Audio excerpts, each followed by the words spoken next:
I don't know if that comes out or not. Okay, I guess it latches. I've been around that race car. This is a pro built car.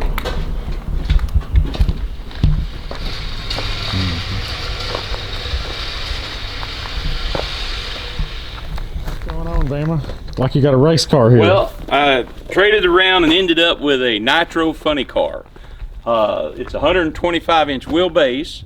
It was a nitro funny car. I don't know the history. It doesn't have a name on it or anything.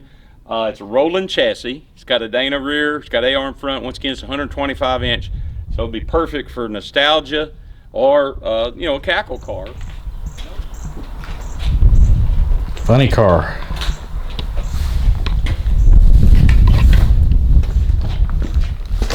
So what's the story on this car? Where did it come from? Well, I don't know any history on it. It's run NHRA Nitro, I do know that. I know it's got the tag on it to where it was good, you know, it was good to run. It has the AR in front, and it's obviously a professional built car, and has this Daytona body on it, and 125-inch wheelbase.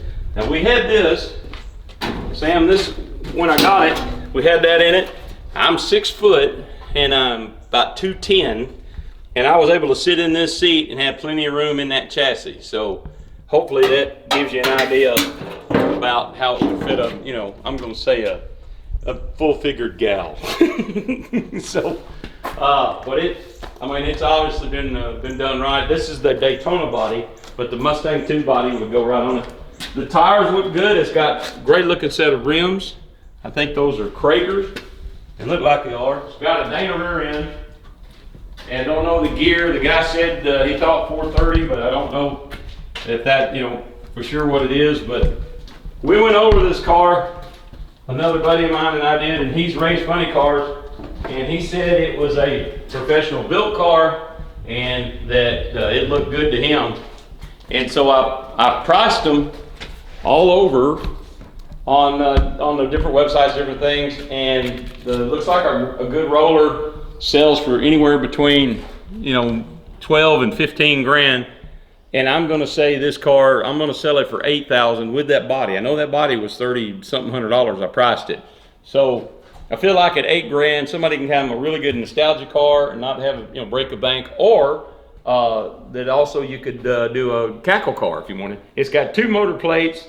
It did run a Keith Black Hemi. That's what the guy told me it had in it, whenever they ran it.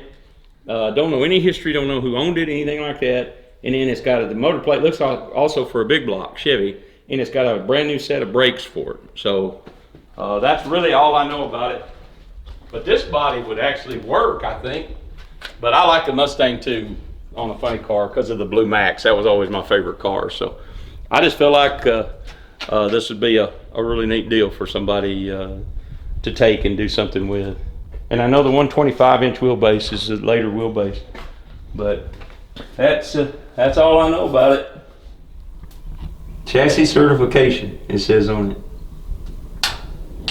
So what we got, an NHRA tag on it here? Yeah, it's got an NHRA tag. It says chassis certification, September. I can't read. I'll zoom in. I can't read the date on it. This is a brand new, I like a Mustang II funny car, and the guy had this body he bought. He was going to convert. It's a Daytona right now, and so it has a Daytona body on it. But it has a brand new out of the mold Mustang II funny car body that costs, I think they're like 3 grand or something, 3,500, something like that. So that's in the deal. And it's pro built. I mean, it's not some handmade deal. This is obviously a pro built car, and you can tell from the quality. Somebody spent some money on that. Maybe it was Don Perdone's car. I don't think so. I think you got a lot of nerve putting a Cobra snake on a